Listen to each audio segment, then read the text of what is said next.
Hi అండి. Carrot పులుసు అండి. కావలసినవి క్యారెట్, టమాటాలు, చింతపండు నానేసుకోవాలండి. కందిబ్యాళ్ళు తీసుకొని కందిబ్యాళ్ళు, క్యారెట్, టమాటాలు క్యారెట్ కట్ చేసి పక్కన పెట్టుకోవాలండి. ఎర్రగడ్డ కట్ చేసుకోవాలండి. తెల్లగడ్డ,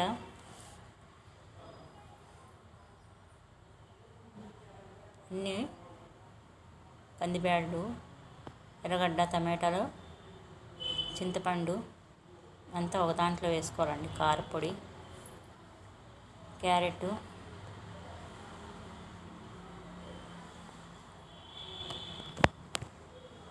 కూర చాలా టేస్ట్గా ఉంటుందండి. ట్రై చేసి చూడండి. వస్తే కామెంట్ పెట్టండి. కారపొడి, ధనియాల పొడి, జీలకర్ర, మెంతి పొడి అండి. అది చింతపండు వేసుకోవాలండి. ఉప్పు వేసుకోవాలండి. తగినంత ఉప్పు వేసుకొని తర్వాత చింతపండు జల్లెడ పెట్టి వేస్తే నీట్గా వస్తుందండి. చేతితో కన్నా జల్లెడతో అయితే నీట్గా ఉంటుందండి చింతపండు. ట్రై చేసి చూడండి.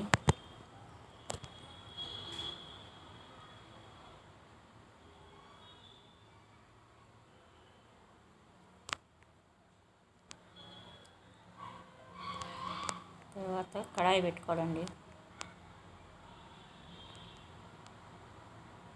కుక్కర్ పెట్టుకొని కుక్కర్లో ఆయిల్ వేసుకోవాలండి. ఆయిల్ వేసుకున్నాక ఆవాలు, జీలకర్ర వేసుకోవాలండి.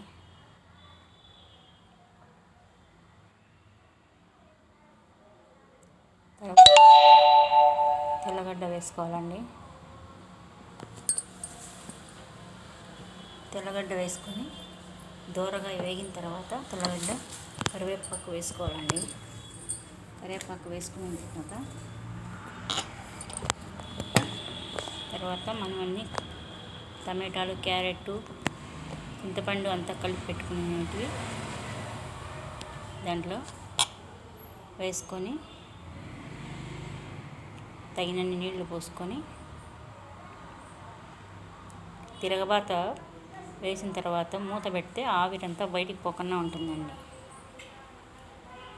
టేస్ట్ వస్తుందండి కూర.